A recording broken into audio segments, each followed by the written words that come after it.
I was so looking forward to this episode because when I saw this news, Robert, I had to tell you, it's like I had to wait until the show. Okay. Do you know what McDonald's is bringing back on July 10th? Is it not the McRib? Because No, it's not the McRib. They okay. have that down. That's not this Oh, time of okay. year. What are they bringing back? Due to popular demand, they're bringing back the snack wrap. And I know how much you loved I don't even know your what a snack snack wrap wraps. is. I don't even know Oh, what a come snack wrap is. on. I No, I thought don't you know were the what it. snack wrap king. I don't know what a snack wrap is. So What basically, the hell is a snack wrap? they put a chicken tender in a tortilla shell, and so take a regular tortilla shell and they Yeah, put a piece of fried chicken. They put some lettuce, I think maybe a some nugget. tomato. They basically put it's a McNugget tortilla. It's not a McNugget because a McNugget is small. I mean, you can't do much with a McNugget. You have to. It's a Well, it's a large giant tender. McNugget. It's a It's like a yeah. It's like shaped. It's like a perch or a walleye, but it's chicken. It's like Right. It's not a it's not a folks. nugget. I'm showing you the size. This is Yeah. the size. It's Right.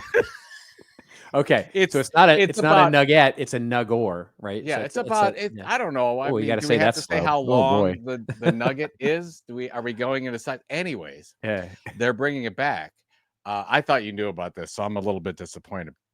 Now, my favorite was honey mustard, Yeah. which they're not bringing back. They're only bringing back ranch and spicy. So if you had to For the choose sauces on your snack wrap. Yeah. which what are you going with? Are you going with the Oh, I'm ranch going or with the? ranch. Oh, for sure. Yeah, ranch. Absolutely. Is this something you would dig it? Like I feel No, like this is not something. No, no. That this is not. what I've never been a McNugget fan, nor did I know you're what a not snack wrap is. you're stuck on the McNuggets. It's not a nugget. It is not you okay. On July 10th, I want you to go out. I'm sure there's a McDonald's in the Los Angeles area. There are a few. Pick, Yes, I I've want you to heard. pick. I Yeah. want you to get your ranch or your spicy snack wrap, and I would like you to report back, please. Okay, fantastic. I'm on it. I will Well, do some field reporting from McDonald's. This intro sucked. I had a lot of. I really felt good that this was going to be the best one ever, and you just let me down.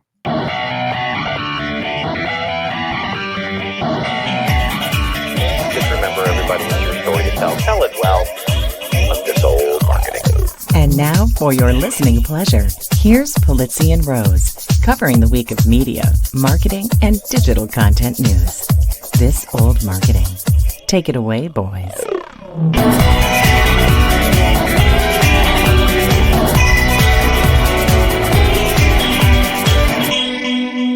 Well, hello, friends. Welcome to This Old Marketing, proudly brought to you by, yes, that's right, the HubSpot Podcast Network, the audio destination for who? Very specific persona here for business professionals. If you're not a professional, don't even bother. I'm Robert Rose, and welcome to episode number 483 for Friday, June 6th, 2025. And with me, as usual, is my pal, my colleague, and a guy who, well, he was second in line behind Taylor Swift to buy back her entire catalog, Mr. Joe Polizzi. Did that happen?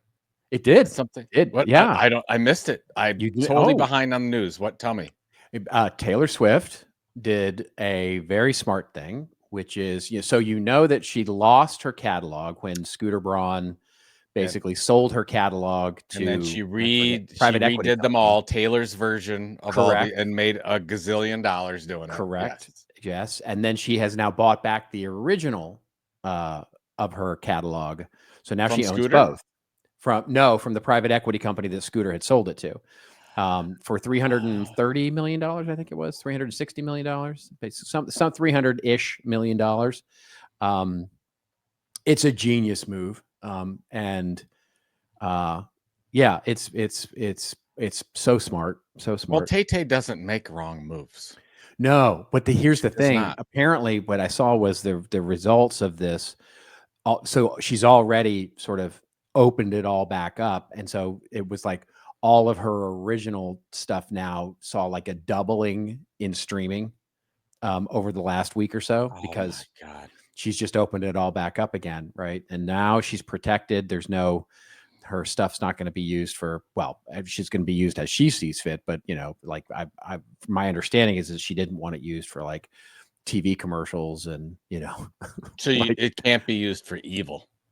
well, we'll see. I mean, one would assume that she would be judicious in the way that she would wield her power as queen. But serious question: yeah. if she ran for president, would she win? No, I don't think so. I think we talked about this before. I don't think so. What if The Rock ran for president? I do not believe he would win either. I mean, it depends on the competition, of course, but I don't think he would win either. No, it doesn't. It doesn't depend on the competition. It Sometimes we don't want to look at it. You know what? I'll give you a really good example of this. There was, and this is a true story. There was a woodpecker in Ohio that there's a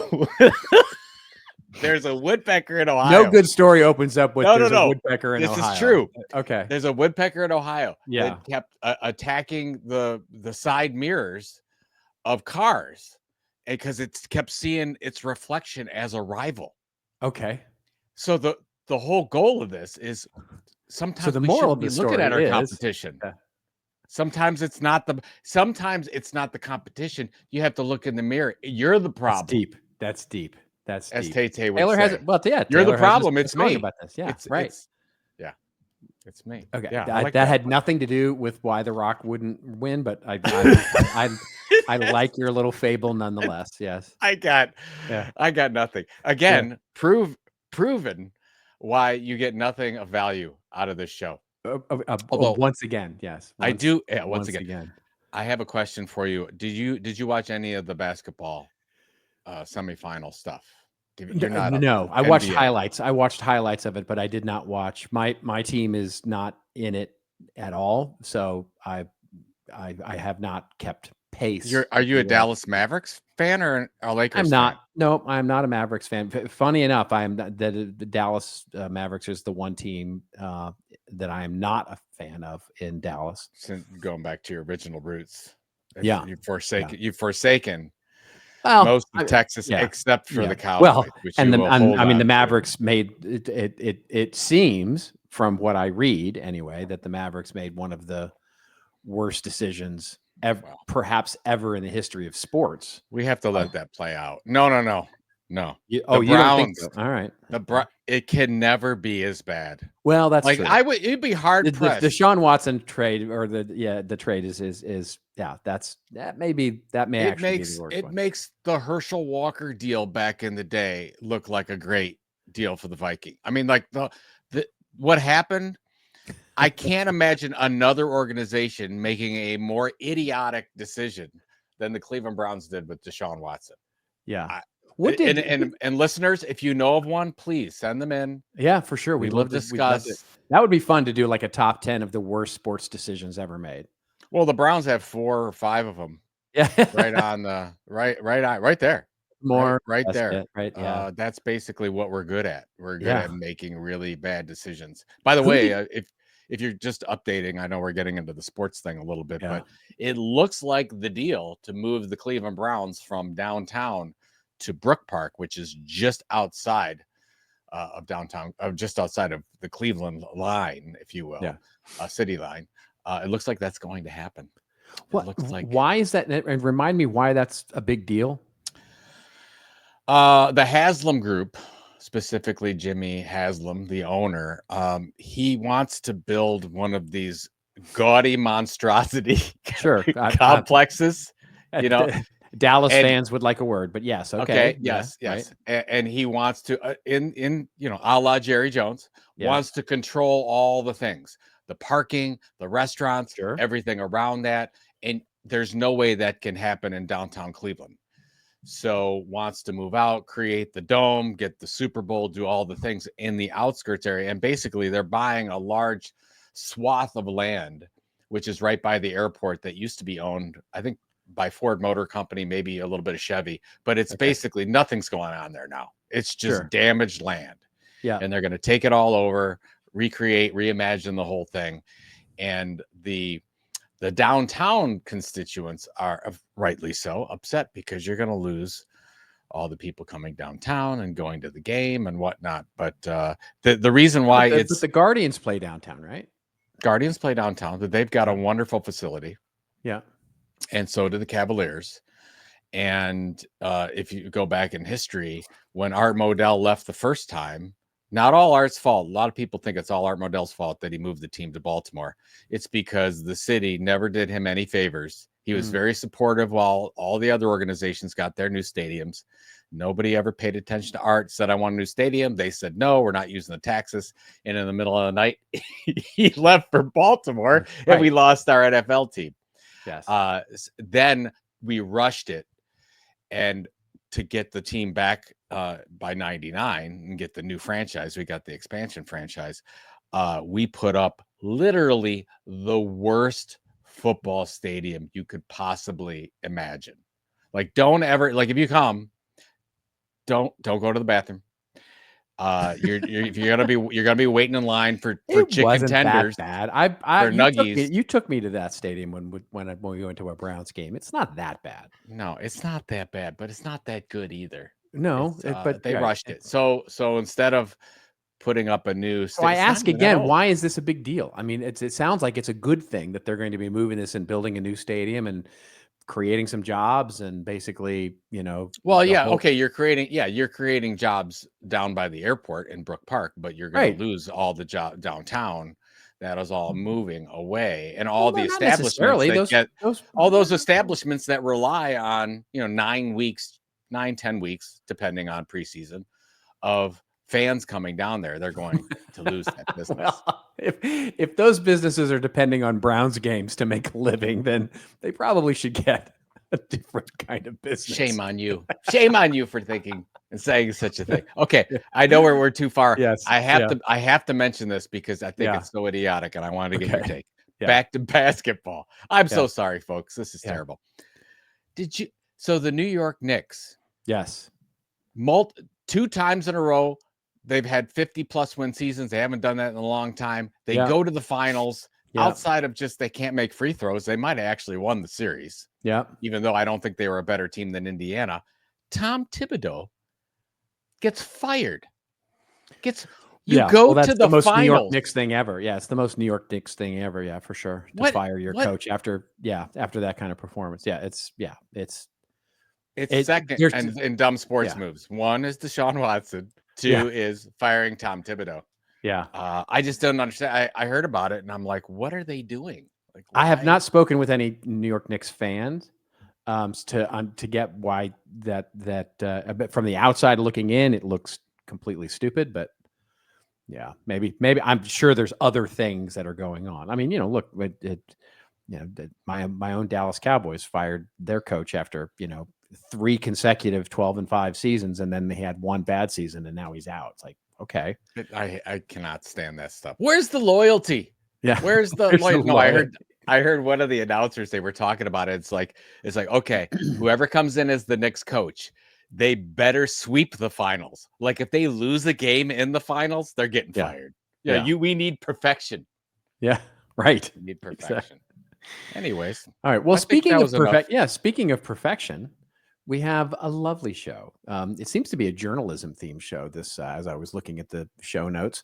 So we're going to have fun. We're going to talk about Google AI mode and how it is undermining the original journalism feel. Then we'll also talk about Builder.ai, the fake it till you make it, basically an AI company that was basically discovered to hire, 900 engineers were sort of the AI of its solution. Then we'll talk about Red Robin and the Great Mall Rat Revival Tour. That's right. Chain restaurants are dragging basically some really 1990s sort of analog style marketing here. And it's really interesting. And then similarly, we'll talk about Gen Z and basically they need to touch some grass. Gen Z seems to be rejecting a little bit of the digital first marketing campaigns. And in real life is back. They need to touch grass. Yes. I have no idea where the show is going. Touch grass. Touch grass. You haven't heard this? Touch grass. Anyway, I've heard of smoke grass. Yeah. Well, that's Tuesday for me. Anyway, we'll get to our winners and losers, where I will talk a little bit about e.l.f. acquiring Rode and the power of the influencer brand. Joe's winner will talk about the Ohio Bike Week. Then we'll get to our rants and raves, where I am going to that's commentary more than a rant or a rave. It's a sort of some ideas here because it's breaking news actually is OpenAI is really bummed out that a court is now forcing it to basically have everybody save all of their ChatGPT logs because they're trying to catch them scraping the New York Times content as part of the New York Times lawsuit. And then Joe will rant a little bit about Washington Post. I'm sure Mr. Bezos has done something that Joe is really upset about. So, yeah, it's a good show, I think. We're gonna talk about it. We can promise you it's a show. We can promise you it's a show. It's a show. I'm not feeling good, but hold on. We do have a very special surprise midway through the show. Or we do have a very. Oh my God, you have to. Yes, I'm so excited for this to take another. It's going to be good. For those of you who are watching the video, we do encourage you to stay tuned in. Need more. For those of you who are listening to this, we encourage you at some point to go watch the video because it will be. I think you'll get a kick out of it. Anyway, let's get to our first story here. The big story coming out of the UK, actually, the Press Gazette. The future of media, it says. Google AI mode is undermining original journalism. Publishers warn they must adapt their strategy as AI search becomes more dominant. The article opens up by saying Google's new AI mode reduces the number of sources surfaced in search results and makes it harder for users to delve. And I want to know if he used that word on purpose because that's an AI red flag right there. Anyway, delve is. Delve. Have you not heard this? Yeah, delve is. No, I've heard it. I mean, I know about the M dash thing. Yeah, but I haven't heard about delve is one of those. Yeah, delve is one of those words that a ChatGPT in particular really likes. Ooh. Okay. Anyway, makes it harder for users to delve deeper into subjects. Press Gazette analysts suggest. So I'm curious about that. I wonder if that reporter used that word purposely. Anyway, Press Gazette tested the technology looking for information based on a recent investigation by this title into fake experts appearing in national media. The AI mode answered failed to attribute the story to Press Gazette and instead referenced 3 less detailed follow-up pieces. Google has made it impossible for publishers to opt out of AI mode without also hiding their sites from search and by reducing publisher links to a side panel whilst, that's very English, whilst providing readers with detailed answers. And man, the ads on this page are driving me nuts because it keeps shifting the page around. Presented as a tab within Google search for US users, AI mode works similarly to AI-powered search engines such as Perplexity, offering long written responses to queries with links to the actual publisher sites in a sidebar. The article then goes on and basically asks about the impact here. And it's got some really interesting takes from various people here, different quotes, in terms of how publications are going to survive in this and basically if publications and journalists will start to do something, make their content exclusive, and how we actually deal with this. I definitely have a take on this, but I know you do too. So what is your? I love this second. Well, this feels like a blip. Like we're over the next 6 to 12 months, you're just seeing Google just trying stupid things and just trying to figure out its business model. We've talked about that a little bit, but I do believe we talked about before the show a little bit. I believe that we're getting to the age of the individual. Like I really do. And I think publishers are adopting this. In the middle of this article, there's a really good quote here I want to read. This is from Mark Kember, who's head of content at OneByte. Says basically that publishers need to focus on authentic person-led content, which we've seen this shift for a long time. We've talked about how the New York Times, if you look at their 60 plus newsletters that they have, about 30 of them now, they used to all be just, oh, here's the news of the day and there's a logo and here's our food and fashion or whatever, and here's the logo of it. Now they're all led by an individual. We want to follow that individual. We want to make sure that we're trusted by that individual. That individual is going to help build that trust, that loyalty, and then that's how you're going to monetize. That's your niche brand now, right? It's not sports. It's Bob who reports on sports. Absolutely. So I think that this traditional media brand, they all seem to be becoming holding companies. And AI, this whole AI mode thing is accelerating that to there is power in an individual, especially when we don't know. Like who, like you even said at the beginning of this, did they put that in specifically? Is it AI generated? Like we're always asking, is that a real article? Is it not? Well, if it comes from Robert or comes from Joe or it comes from somebody else that we know, like, and trust, that's the opportunity. Right. And it doesn't matter at that point, right? That's the whole point. Is if it's from someone you know, like, and trust, then it doesn't matter if it's AI or not, until they betray that trust with you one way or the other, right? And so it is all really about that. I mean, it's truly, we've talked about it on this show before, but I could not agree more that that's where we are. And that goes to a marketing perspective as well, which is, if you start thinking about AI search, and we also talked about this on the show, which is when you think about AI search, and I've watched this happen in doing so many searches and having AI and Google come back with its answer and stuff. It's treating an answer. There's sort of two layers to this, right? The first layer is that basically it's treating sources in many ways equally, right? To one of the major points of this article, right? So in other words, you'll get an answer and the two-sided sources are, Ken's blog and Harvard Business Review, right? So, and what it's doing is that it's merging those two things to develop an answer. So you don't know the answer, from Ken's blog might be awful, and the answer from Harvard Business Review might be great, or by the way, the other way around. And you get sort of a merging of those two things where neither of them actually said the thing that's being said, but basically the AI is sort of synthesizing that into an answer. And you're like, I don't know who to cite, right? I don't know which one of these to cite or which one to believe. So, theoretically you would expect, well, I'll just go to each and I'll sort of read through them both and basically make sure that I, trust and like, but that's not, I mean, that's having faith in, that's having faith in the internet consumer, which is always something that's fraught with danger. And so that's the first layer. The second layer is, it's not only the fact that when I search for that, I'll get different sources and a different answer, than you will, for example, but it's also the fact that if I search for it again, I might get two different answers, right? In other words, I'm not even going to get consistency in the way that it answers the question each time I search for that thing.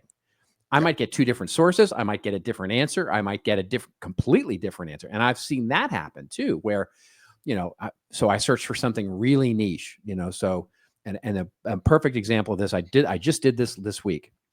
I searched for the compound annual growth rate of a particular industry that I'm doing some research on. So I looked for the compound annual growth rate of this particular industry, did a search, the answer came back, and I was like, I don't think that number's right. And so I went to the sources that it had referred. And of course, both of them were talking about the past compound annual growth rate. And then the other one was talking about a prediction of the future compound annual growth rate. And the answer had literally just averaged the two. It's like, no, that's no. And so I did the search again, got two completely different sources and still a wrong answer. And so it's really important that we start putting some discernment on that, as well as the fact that realize that it is the individual answer. We are getting to a point now where there is going to be no consistency in search. And that's something that is the biggest fundamental shift when we think about the difference between search engine optimization, which maybe it's for a week, maybe it's for a month, maybe it's for a year, you end up being the most returned answer, but the point is that there is some consistency to that element, right? In terms of how things are changing. And that's just not the case anymore. Here, take a look. I just found this one. I thought this was interesting. They bring this up. So this is from our friend Simon Owens. Yeah. So Simon's talking about the Business Insider cutting 21% of its staff, and Henry Blodgett, the founder, is kind of talking about the exactly the same thing we're talking about. But here at the bottom, Simon says, even prior to Google's rollout of AI summaries, all the major platforms were starting to deprioritize outbound links. So this has been happening for a while. But the key, I think, for the listeners here is aggregated commodity news have been seeing diminishing return for years. And the outlets that succeed going forward would be the ones that double down on original reporting and analysis. Here's my question to you. And I think this is where I think a lot of the problem is. If you look at all the like those brand email newsletters that are going out, almost, I don't want to say all of them. I would say the majority of them use aggregated news. Like they cover an area. Hey, this is our newsletter. And then when that is not useful at all to people anymore in this age of what you just talked about. If you're going to, I'm just going to go to AI, I'm going to get this. It's just, it seems to me, and this is my question to you, because you've talked to more of these brands than I do.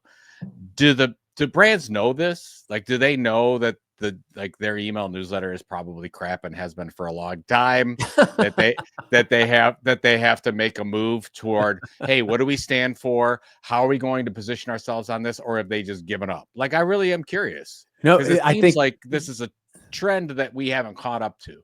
No, I would 100% agree with that. That it's a trend that we haven't caught up to and are still trying to catch up. And I think, we talked about last week or the week before on this show about the idea that, in so many ways, this whole AEIEO, whatever it's going to be, AEO. acronym is going to be, is right now pretty much giving bad advice, right? It's the advice is, you've got to get out there with all your content so that you're one of the cited sources of this thing. And it's like, yeah, if you want to build, if you want to build something that's where basically no one's going to care about you, but you're building the business of Google's search engine or Perplexity search engine or ChatGPT search engine, yeah, go right ahead. Put everything you have out there that is unexclusive, and all of that. The idea is that you put, and even this isn't sort of,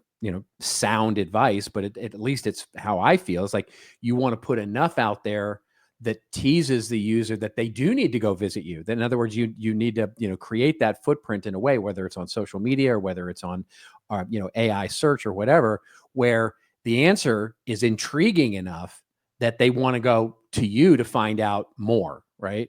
And that's a really delicate balance. And when you start sort of applying that sort of thinking to something like an email newsletter or your blog or your website or your e-commerce engine or your new book or, whatever it is, you start thinking, okay, it basically means that I have to I have to level up the quality and there needs to be something behind the red velvet rope. In other words, there needs to be a reason that I want to subscribe to your 60 newsletters, right?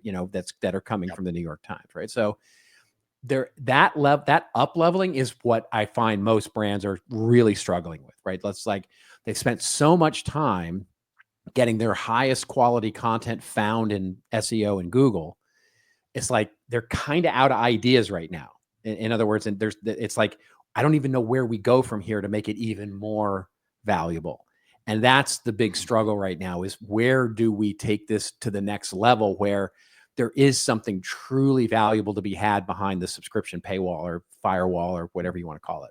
Well, I think in a lot of cases they don't want to focus on the one persona because they always want to go wide, that they get 100%. Yes, that's true too. And you can't be relevant if you go that wide. And there's like, okay, and we've talked about this a million times. Oh, I got 9 personas. I don't want to just focus on the one with my new research report initiative that we're doing. It's like, yes, you have to. You have to do that if you're going to be successful. I will say, I totally agree with you, but I will say there is a growing sense of value in straight up brand advertising, right? Straight up broad. Oh, I agree.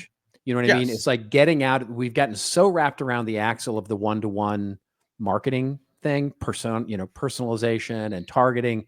And I'm not suggesting that needs to go away, but there is sort of a feeling that we need that bigger footprint from a brand perspective to reach audiences that are just impossible to reach. And so I'm seeing a movement of saying, hey, TV commercials or, in this case, cable TV or streaming advertising, just straight up brand advertising where we know we're spraying a message out there, is starting to get a little bit of traction back as well. I think from an advertising, I do not disagree with that at all. But obviously from a content standpoint, that's not going to work because you're not going to get. I agree. So you've got to find that individual, your tilt, as you call it. Yeah. You got to find it. The answer to all this is maybe. That's it. maybe. Okay. I don't even know what the question is, Yeah, but the right. answer is maybe. Very quickly, because I know we both have very quick takes on this. Let's just cover this. Builder.ai. Right. So if you hadn't seen this, folks, it's a great one. Speaking of AI. And so there's a number of outlets reporting on this. Is coming from a site that I'd never heard of before called TechSpot. Builder.ai collapses after revelation its AI was hundreds of engineers. Builder.ai, which I had heard about, by the way, because it got a little bit of buzz in Silicon Valley, promised to revolutionize software development with AI and convince deep-pocketed investors, basically Microsoft, and valued at $1.5 billion to start up masked manual labor as machine learning until the facade crumbled, leaving behind lawsuits, layoffs, and one of the industry's most embarrassing collapses. Builder.ai has collapsed under the weight of several deceptions, ending the rise of a British startup once heralded as a pioneer in democratizing software development, valued at $1.5 billion in 2023. And backing by Microsoft and Qatar's sovereign wealth fund, the company filed for bankruptcy protection after the discovery that its quote unquote AI powered platform relied on hundreds of engineers in India, while executives orchestrated a years-long financial deception. That's just such a 2025 story. I thought we had to at least mention it. It is proof of a couple things. One is Microsoft was heavily involved, obviously, in investing into this thing, and the fact that they're not doing their due diligence is how fast this money's flowing. Yeah, like, hey, AI, we're throwing at it just like we were in the .com era. That's right. And my second point is history does repeat itself. Like, these things are happening. I remember when the Globe.com went public. And they're like, oh my God. And it went to hundreds of dollars and everything was screaming. It didn't even have a business model. Right. It was just it was nothing. So we're seeing now that wasn't necessarily real deception. This is real deception. There's a lot of hanky panky going on with their numbers here. But the fact that you had some really substantial companies investing into this and they didn't know what was going on, and somebody, that's where we're at. It's like, fire and aim later. Yeah, that's exactly it. And it seems to be the theme of 2025 with our government. That's great. With our business. It's basically aim, ready, or aim, fire. No, fire, aim, ready. Fire, aim, ready. Yeah, something like that. That's a really good way to put it. I think that's kind of, that's kind of AI in 2025. We talked about it. Press release is product release, right? It's like, I'm in a nutshell. In a nutshell. Okay, no, this is me in a nutshell. You have the better accent. Austin Powers. Yeah. Okay. I promised you something special for our Pay the Bills segment. We talked about Howard Jones. We talked about all sorts of things. So we have a new way to introduce our Pay the Bills segment. And this is us paying the bills. Okay, here we go. Let's see if we get this right.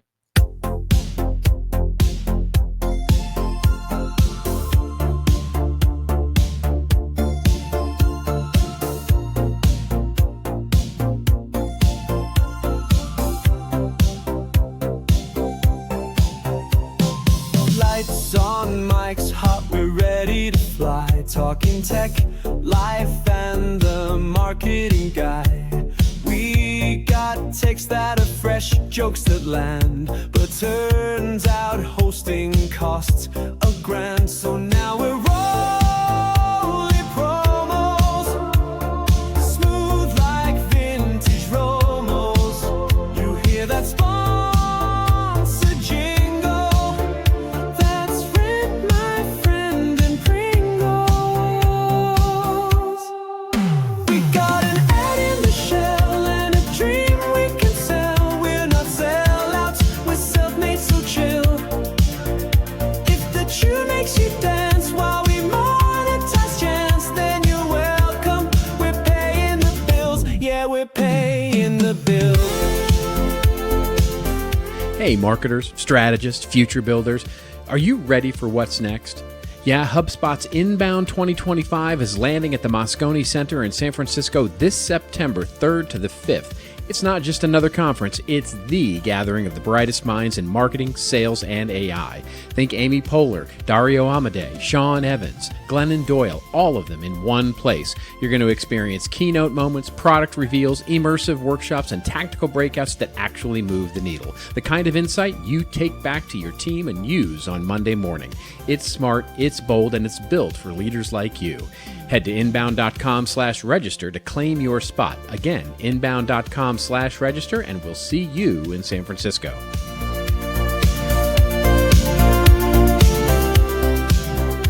You could let AI eat your lunch, or you could figure out how to make it serve you lunch, with a side of revenue. You want all that in a podcast? Check out The Next Wave, your Chief AI Officer. It's hosted by Matt Wolf and Nathan Lands, two guys who understand AI and can actually explain it without sounding like robots. It's like having your own Chief AI Officer minus the six-figure salary. Find The Next Wave wherever you follow your favorite podcasts. Makes you dance while we monetize chance, then you're welcome. We're paying the bills. Yeah, we're paying the bills. I can't tell you how much fun I had doing that. Jeez. That was the most fun I've ever had doing ads. It was so much fun. So everybody needs like you set this to be like, oh my God, you gotta check this out. You really do have to watch it because I look actually pretty buff playing the guitar. You're doing whatever you're doing on the keyboards. The guitar. It's pretty amazing. And I was trying to figure out what the video game was in the back. It looked like a combination of Joust and Galaga. Exactly. Sort of in the back. Great job. You Thank you look very like much. you look like you had a lot of so fun much with fun. that. There's and by the way, if you go into the lyrics, and maybe we can post the lyrics for the song in the show notes, because the lyrics, there's a couple of Easter eggs in there. Like my favorite line in there, because I wrote the lyrics for the song, paying the bills.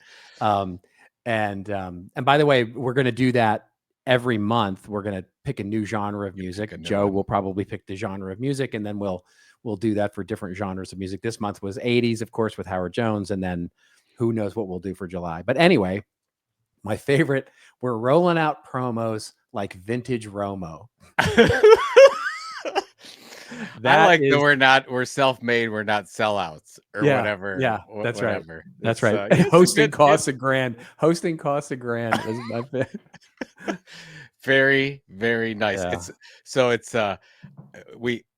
I don't know if people know how this process works, but we get here's what the ads are from the HubSpot team. Yeah. And we have to, make the best with them and whatever we're doing. And I set yours on to the people over there, and they're like, cool. Yeah. Like, they didn't even know. Nobody does what we do with the ads and the whole HubSpot network. So That's right. You got them speechless. They're like, cool. Yeah. I like it. Yeah. Run with it. Yeah. You go, guys. It's fun. It lets me exercise my musician muscle. It lets me exercise my lyrics. It's just and just and video editing. You use Veo. Okay, so I use Sona for the music, okay. which was honestly the longest and time-consuming time to get something that I really liked, and tuning it to prompt to get something that was great with the lyrics, because I pasted in the lyrics. That was the longest piece. The second is that I signed up for I guess it's what they call the Ultra account on Google to get access to a lot more credits on Veo 3. And that's what I used for the video. And I'm an amateur at it. I will get better at it. It came out pretty good. And I want it to be ridiculous. I don't want it to be like super, slick. I want it to be kind of silly. So that's, but I'll definitely get better at it. And the prompt, by the way, for the you and I playing was, I want these two gentlemen, and I use literally a screenshot of what you're looking at here, a screenshot of us in the podcast studio. And I said, I want these two gentlemen to be basically Wayne and Garth in the basement in the 1980s playing music at 120 beats, which is what the song is, 120 beats per minute, and basically rocking out in their basement to this. That's awesome. What it came back with. So good. The So good. funniest thing too is when you do the overhead of what's supposed to be Cleveland. That's an old Yes. shot that they used because you can sort of see it. The old logo, the logo on the top of that one building in red. That's the Yeah. old Penton Media logo. That's where I used to work, Oh. which hasn't been there for at least 10 years. So it's Oh, just well, I that's saw good. that right away. I'm like, oh, that's kind of spooky. That's good. That's kind of That's good. spooky. That's cool. All right. That's good. Okay. Anyway, here we go. All right. So Good stuff. Where are we back at? to the show here. Back to the show. Fun stuff. So this is going to come to us courtesy of Morning Brew, and it is basically something that's really interesting where chain restaurants, as the headline says, are attempting a cultural revival. The article opens up by saying, though Gen Z and millennials don't dine at mid-price spots as much as older generations, chains are desperately trying to capitalize on their yearning for youth and newfound spending power.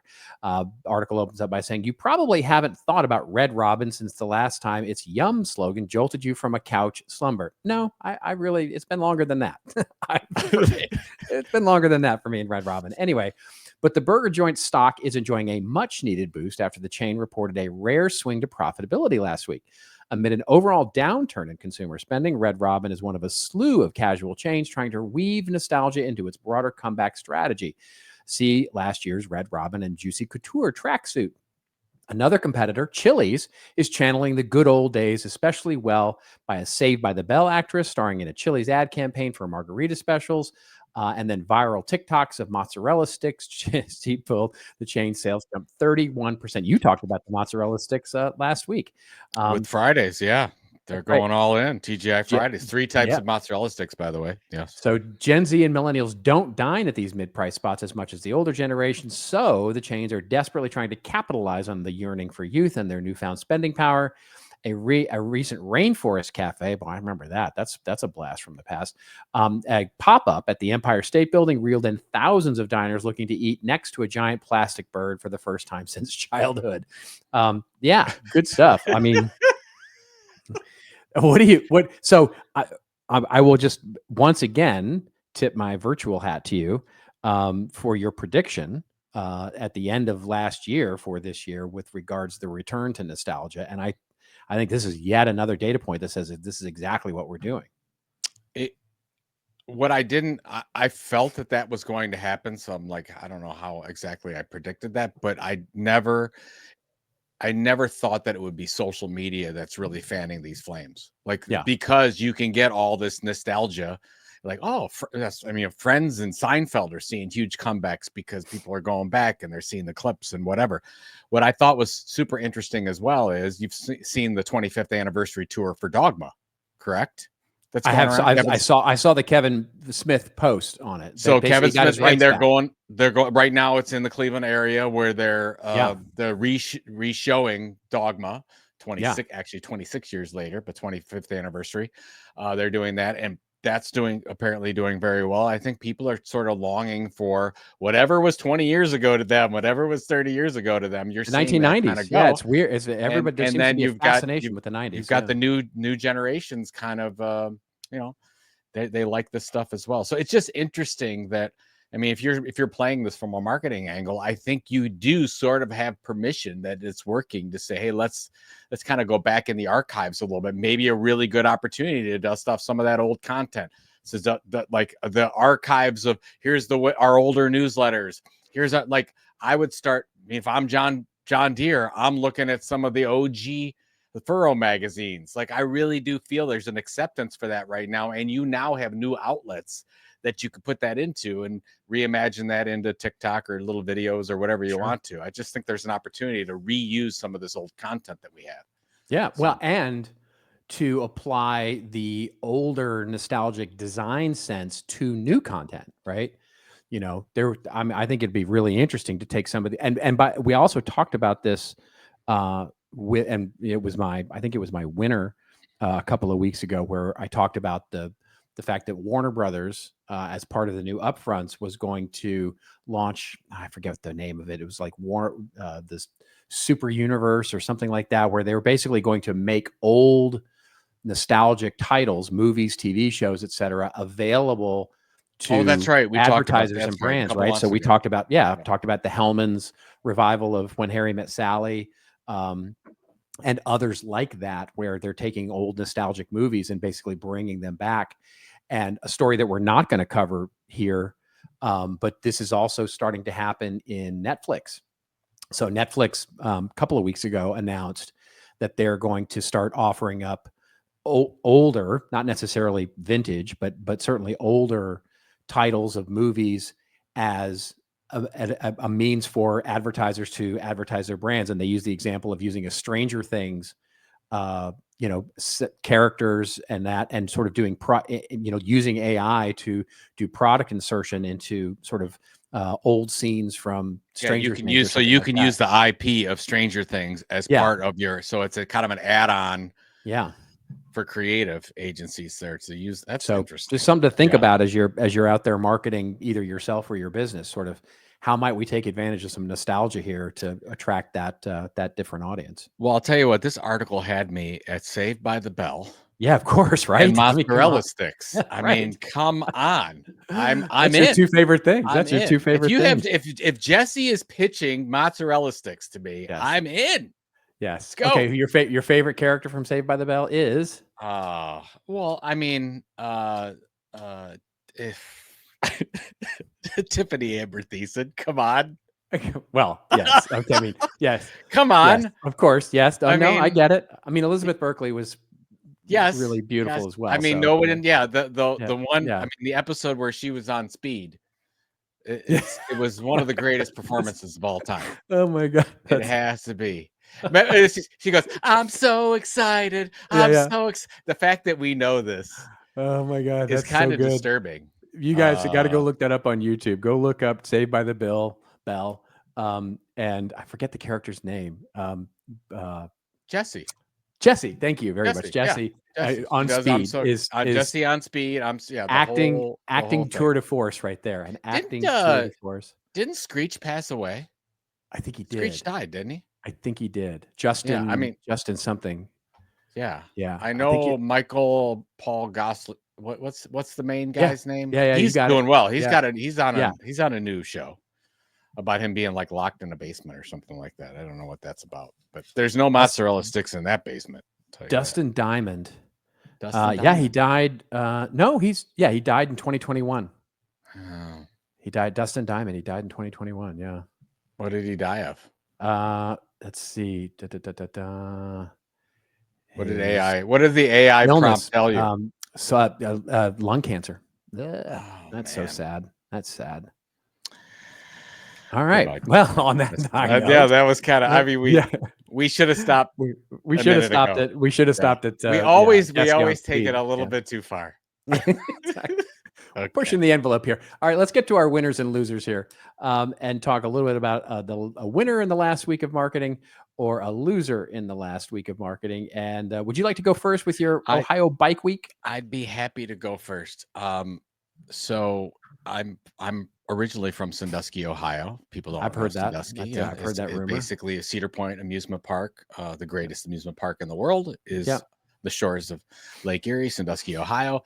And Bike Week has always been a thing in Sandusky. So it's like a festival, and you have all the bikers that come in from the area, and they do lots of things. And I've never been a part of it. I've only seen the bikes. Even growing up, I mean, there were lots of bikes and parking lots and whatever, and they would go downtown, but I never really paid attention to it until this year, because my cousin Benny Vito took over ownership of the original Margaritaville. It's not Jimmy Buffett's Margaritaville, but there's a very famous restaurant in Sandusky, Ohio, called the actual original Margaritaville. So they kept the name of that, and it was a large stop for bikers this week as Bike Week kicked off in Sandusky. Now the marketing part about this thing, so my wife and I went. We were there to help out because it was so busy. I must have helped park 1,000 motorcycles. It was really incredible. I was the guy. I had the orange flag, and I'm waving them in, and I see 20 bikes coming down the road, and I'm like, where do I put them? Like Tetris. I was loving it. Like, where do I put these bikes? And they go over here and they do this. Anyways, I was working that, and Pam was working merchandise table. So we had a lot of fun. But what I learned about the marketing of this is how this bike week brings together the local establishments, and sort of they work together as a team. They're not competitive. So like the first day, there were 5 bars that you had to stop at to go, and they all sort of worked as partners to go get your, basically you were playing poker. So you had to go get your card here, go get your card here. Whoever had the best hand at the end of the day, you go to the Harley Davidson and, you know, you see if you win your hand.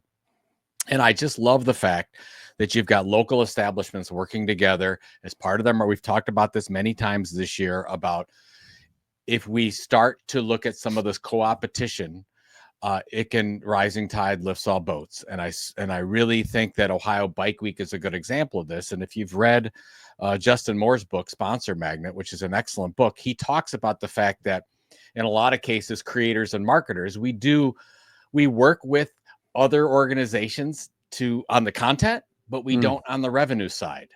Like, you don't, like you and like, let's say that we're trying to sell a course together, like you and I, instead of going separately, what if we came together to sell that course together? Yep. And I think more and more of that can happen for creators and marketers if we think that we don't have to always go it alone to make this stuff happen. And I just thought it was a great example of, hey, this is marketing 101. This is nothing new that's happening over at Ohio Bike Week, but you're seeing it in action where, I mean, Margaritaville was busy all day long. So were all these other bars. Everyone had a great time. And I would just like to see more of it in regular marketing. So maybe the next time you're thinking, how are we going to market our products and services? What's the next thing we can do? Maybe you should think about some of the other people in your industry. Yeah. And you could do something together and be greater than the one. So it seems like there was a lot more of those. I remember we talked, I mean, you know, this just shows you how long we've been doing this show. I remember talking 2015, 2016 about a lot of these kind of deals in content marketing, right? Where like a consortium.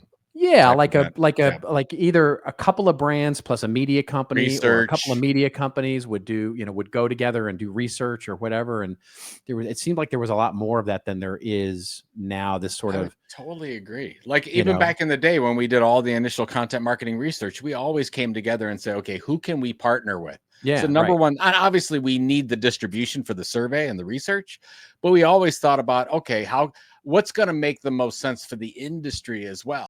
Right. And I don't know if a lot of people are thinking about that. They're like, here's what we have to hit. Here's the numbers we have to hit this quarter.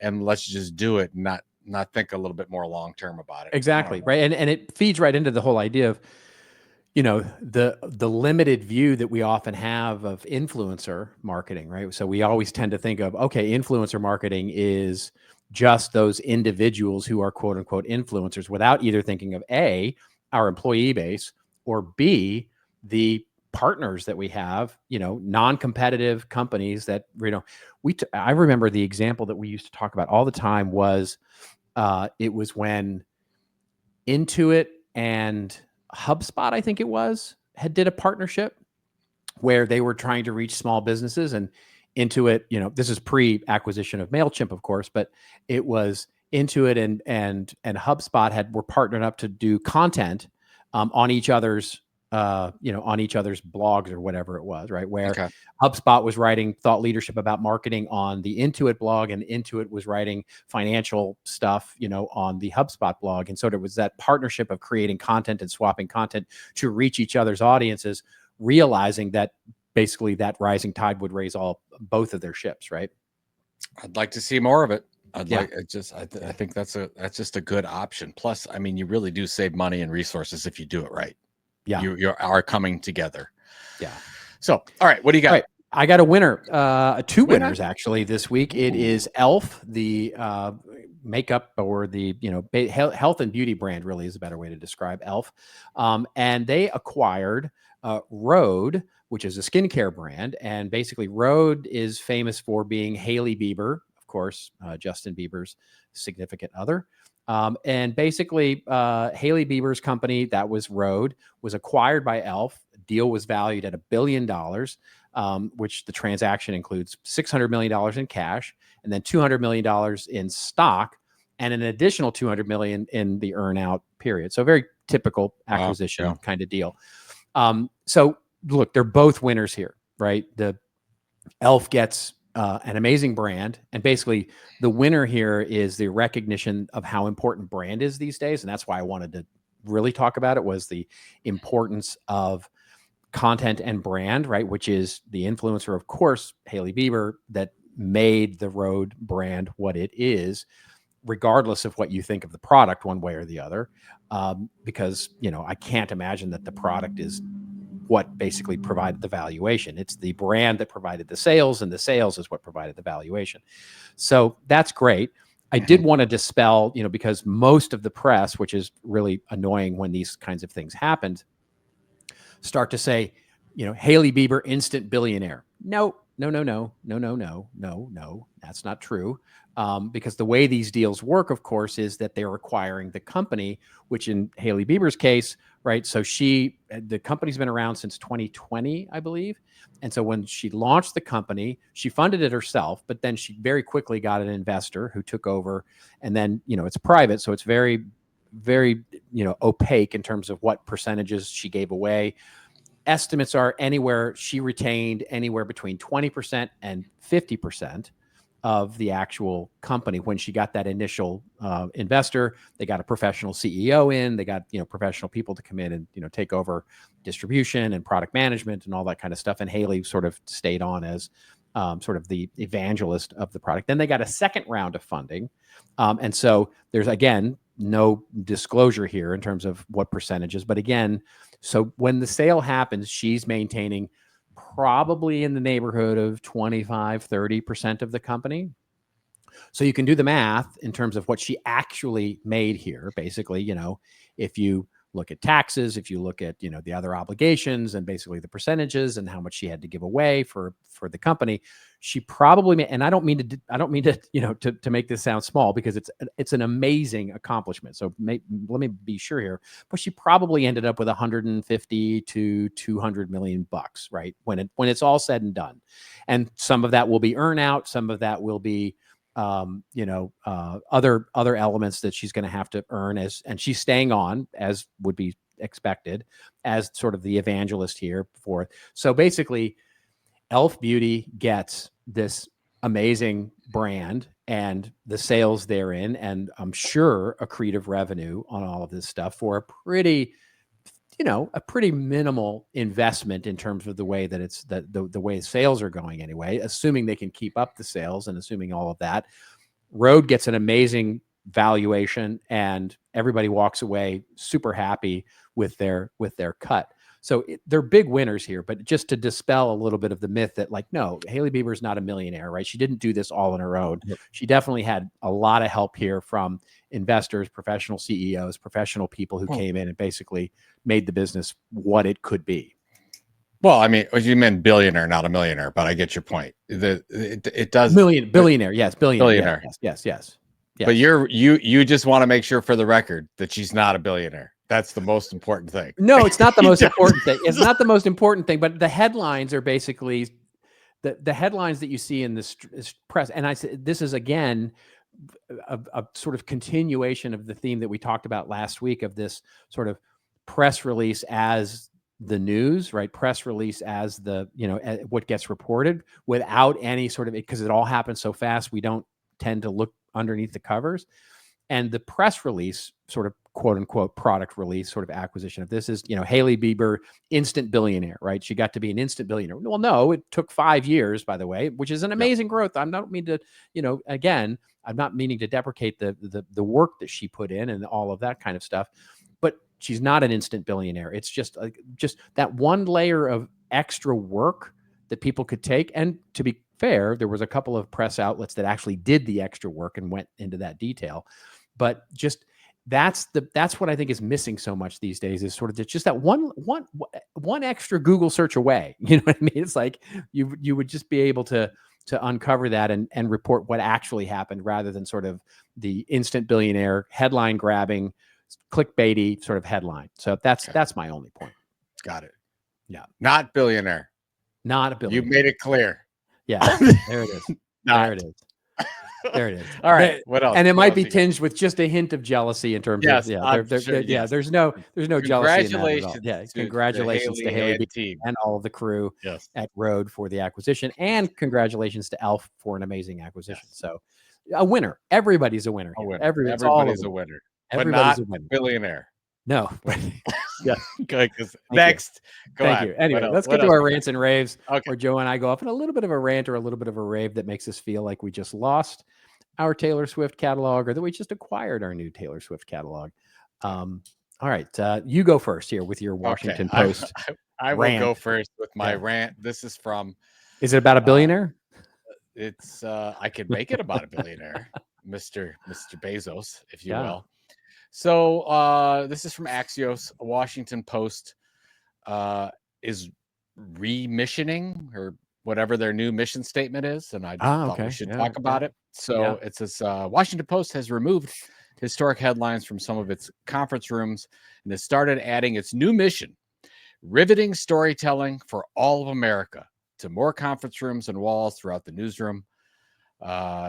Whatever, told Axios. Oh boy. That's all I really wanted to cover. And why does this differentiate the Washington Post? And is They're trying to this be Wall going- Street Journal now. This is dumb. It's really dumb. This is look at there's no way, in my opinion, that Washington Post can be the best in the world at riveting storytelling for all of America. I was just like, wait, where can you be the best in the world? Where can you be the best resource, the most trusted resource, whatever? And you say, okay, well, here's a mission. Let's come out with that mission: riveting storytelling for all of America. Yeah. Washington Post. Nope.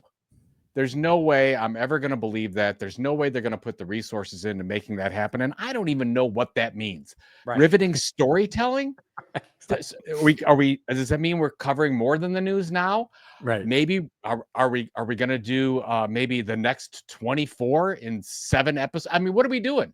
What I don't understand. I saw this and I immediately fell flat. And I think they missed the ball, and this is going to come back, and they're going to have some new mission in 2 years when they get a new CEO, and Mr. Bezos is like, it didn't work. We're going to try something else.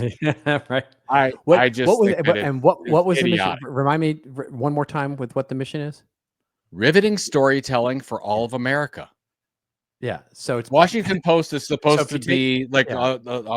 the hard news source to find out what's going in and around the political scene of DC and beyond, like whatever. That's kind of how I know them. Not storytelling. I never would think of the Washington Post as, boy, you really want to become a great storyteller, you want to work for the Washington Post. I think it's too big of a jump, and there's no way they can make that happen. I just don't think it. Well, maybe I'm wrong.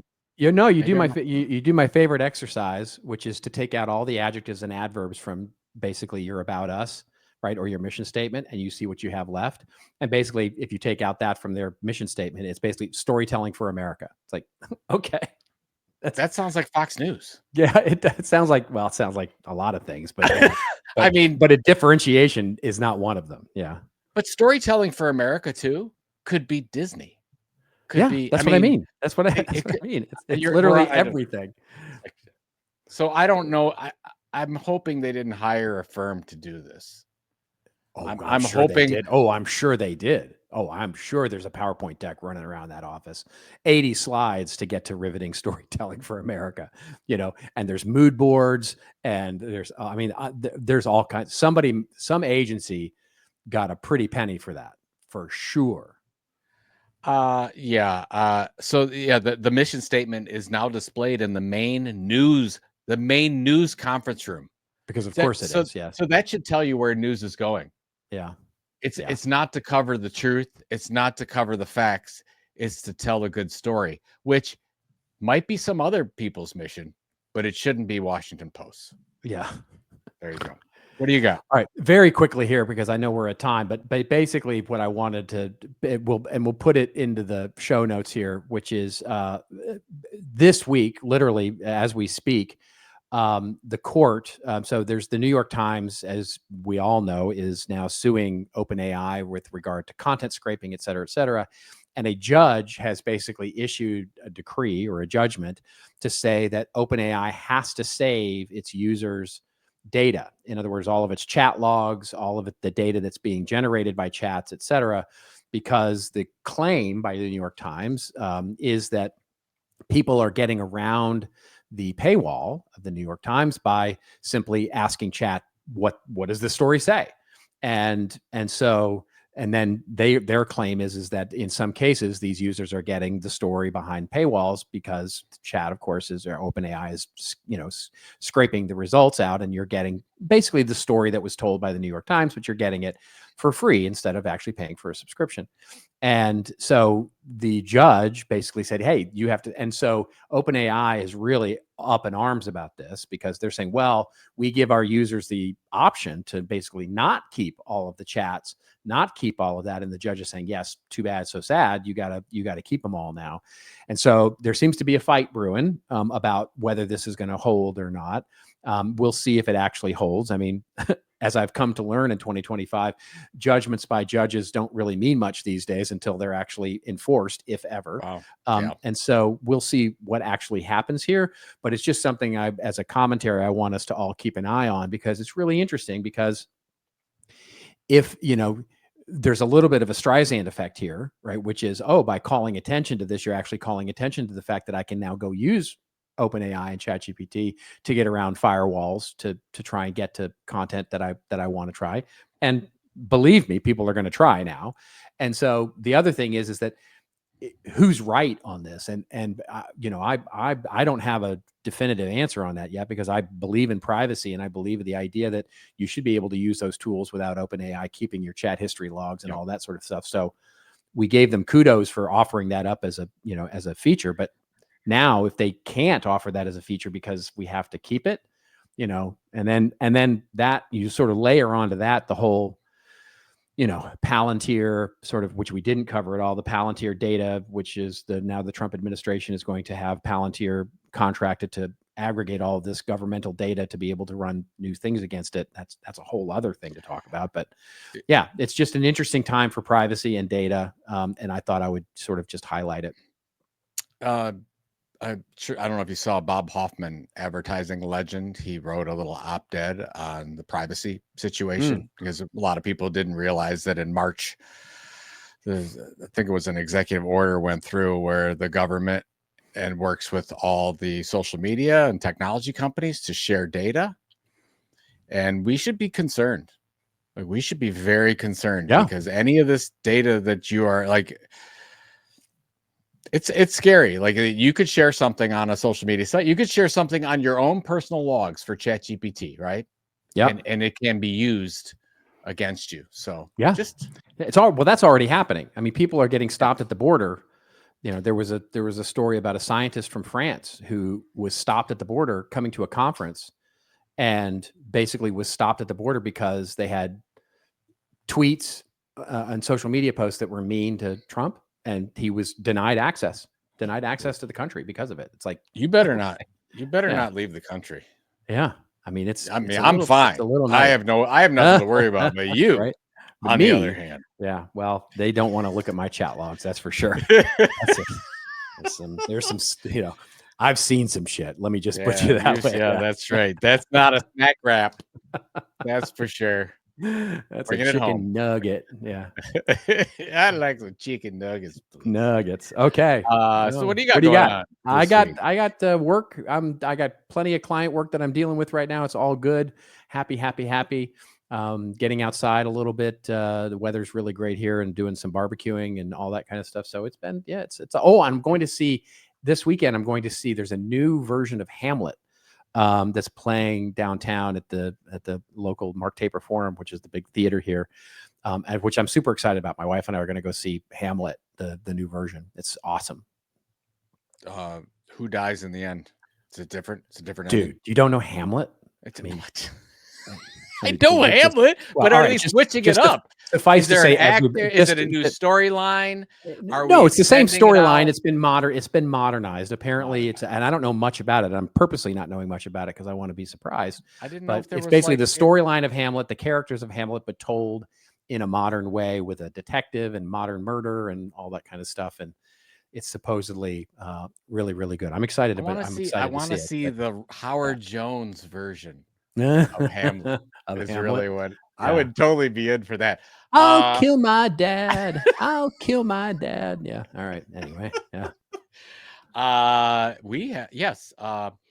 We have a birthday we're celebrating in the household this Uh-oh. Sunday.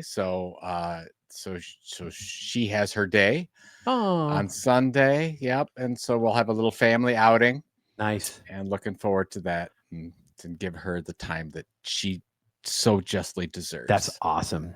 So we'll have a good time doing that. But there That's you go. 100% awesome. That's 100% That's- awesome, and a great way for us to end. Yes, and so thank you all for enduring another hour of us chuckleheads doing our thing. We will see you again next week with a regular news show. And until we see you again next week, just remember, everybody, it's your story to tell. Tell it well. We'll see you next week on This Old Marketing. Hey, thanks a lot for making it this far in this week's episode, and thank you all for being a part of This Old Marketing. You can check out all the show notes of what we talked about today at thisoldmarketing.com, and it's also where you can leave us a review or a voicemail. We need those reviews and comments on whichever platform you follow us on. And if you haven't followed the podcast, please go do that and make sure you catch the latest and greatest episodes every Friday morning. We're on Apple and Spotify and all your other favorite podcatchers, of course, but we'd love it if you went over and subscribed to us on YouTube. That's right, YouTube. youtube.com/@thisoldmarketing. We'll see you again next week, folks, with another episode of This Old Marketing.